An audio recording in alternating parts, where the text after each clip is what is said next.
Les Malgaches consomment souvent des achards de légumes pour accompagner leurs plats, et notamment des brèdes, communément appelées moringa. La légende dit, le moringa, s'il y a la faim dans le monde, cette plante contient 10 fois plus de protéines que n'importe quelle autre plante sur toute la planète. Chargée de minéraux, d'acides aminés essentiels et 10 fois plus de vitamine A que dans les carottes. Une plante à croissance rapide, un arbre qui peut atteindre 10 mètres, qui résiste à la sécheresse. On utilise ses graines pour purifier l'eau ou comme plante médicinale.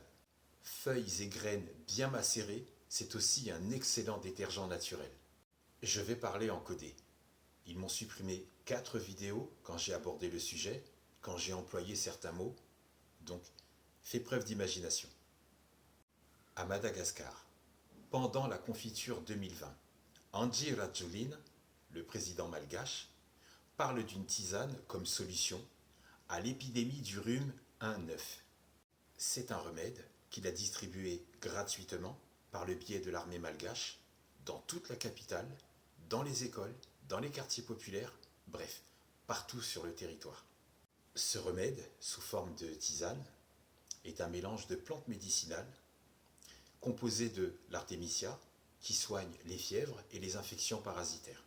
Ensuite, ils y ont ajouté une autre plante qui pousse à Madagascar, que tu peux te procurer facilement en huile essentielle, le ravinsara, qui stimule le système immunitaire, qui prévient et qui traite les infections virales. Ensuite, il existe d'autres plantes complémentaires que tu peux te procurer un peu partout, tout comme la chlorella, que moi, en tout cas, je recommandais à tous ceux qui étaient contraints à l'époque de se faire sous réserve de ne pas perdre leur taf, la chlorella. Pourquoi? Donc, dans un VA, il y a de l'aluminium qui lui pénètre dans le sang. La chlorella a un pouvoir détoxifiant très intéressant. Elle a la capacité à capter les métaux lourds dans l'organisme qui, eux, sont plus facilement éliminés par voie naturelle.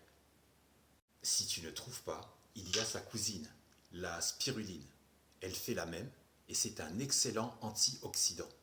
Ne l'achète surtout pas en pharmacie car les proportions sont sous-dosées.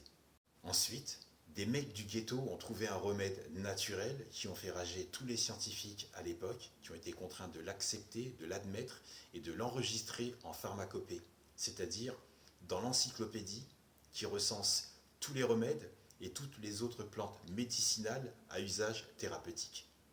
Le vinaigre des 4 voleurs. Si tu veux en savoir plus, laisse-moi un commentaire et que la paix soit avec toi.